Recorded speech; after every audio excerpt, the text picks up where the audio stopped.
Thank you, Mr. Chair. It is an absolute pleasure to be here. I think what we've heard so far this morning was important symbolically. We heard from the Prime Minister, we heard the voice of the people, and we heard the academic. What I've already learned from Thai colleagues is about the triangle that moves the mountain, and we had it represented so far this morning.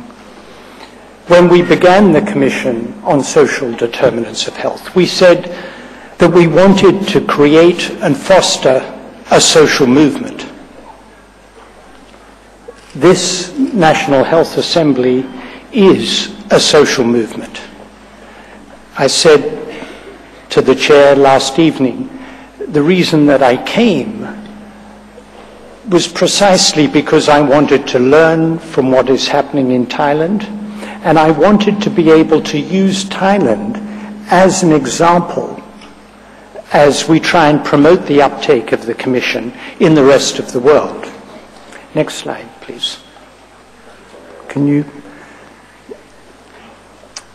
We published our report of the Commission on Social Determinants of Health in August 2008. And we entitled the report, Closing the Gap in a Generation. It was a statement that we have the knowledge to close the gap in a generation. We have the means to close the gap in a generation. The question is, do we have the will? And it seems to me that this National Health Assembly is potentially an expression of the will, not just the means and the knowledge. And we put right at the top social justice. We said what we were trying to achieve was empowerment of individuals, of communities, and indeed of whole countries. And we saw empowerment as material, psychosocial, and political. Central to achieving better health is creating the conditions for people to take control of their lives. Next slide, please. And we had three principles of action: the conditions in which people are born, grow, live, work, and age. And I invite you to remember that phrase because I'll come back to it. Next. The structural drivers of those conditions at global, national, and local level. Next. And the importance of monitoring, training, and research. Next. And next. Next slide, please. And in the conditions of daily life, we talk about the importance of early child development and education, healthy places, fair employment, social protection, and universal health care. You notice how much of this lies outside the health sector and how important it is to have the involvement of every sector across society. Next slide, please. And in the structural drivers, health equity in all policies, not just health in all policies, but health equity in all policies. Good global governance, gender equity, political empowerment, market responsibility, fair financing. Next slide, please. From the beginning, we have tried to engage the politicians. We started the Commission in Santiago de Chile, hosted by President Lagos of Chile, who's in the center there, and the former Director General, J.W. Lee, who launched the Commission. Next slide, please. And our commissioners included many former politicians, as well as academics, Amartya Sen, Nobel laureate. Next slide, please.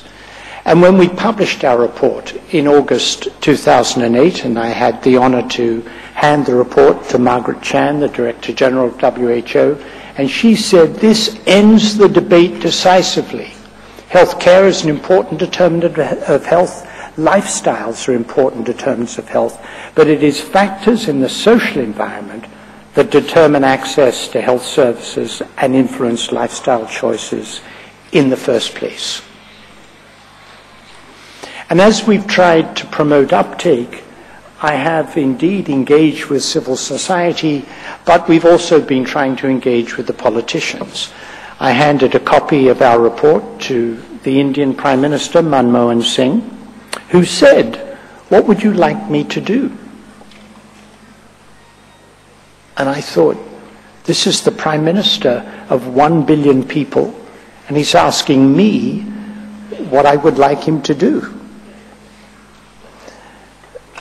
So I said to the Prime Minister that our report covered every part of the world, sub-Saharan Africa, India, East Asia, Latin America, Europe, North America.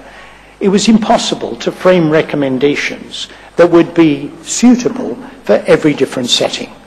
Were he minded to set up a process to translate the report, not just into the language, but into a form that would be suitable for India, I humbly submitted that that would be important for India, but it would be important as an example. I hope. Next slide, please. We met in Sri Lanka. I'll go back to Sri Lanka in June next year, and I handed the report to the President, and we're hopeful that Sri Lanka will indeed take action on this issue. Next. So the question is, what is happening and what has happened since we published the report in August 2008? We had a global conference in London. We had representatives from Thailand there. We've had a number of regional meetings to promote uptake of the report. A number of countries have been active. Brazil has set up its own Commission on Social Determinants of Health. There will indeed be a South American Commission on Social Determinants of Health. The Healthy Cities Initiative coming out of Euro and Urban Heart coming out of the WHO Kobe Centre have been very active in promoting it in cities. Spain will have the presidency of the European Union and will make social determinants of health and health equity a theme of their presidency beginning in January. We have a resolution from the World Health Assembly. It's been on the agenda of ECOSOC, and a number of countries have put it on their research agenda. Next slide, please. To my surprise, a number of disease-specific organizations have been interested.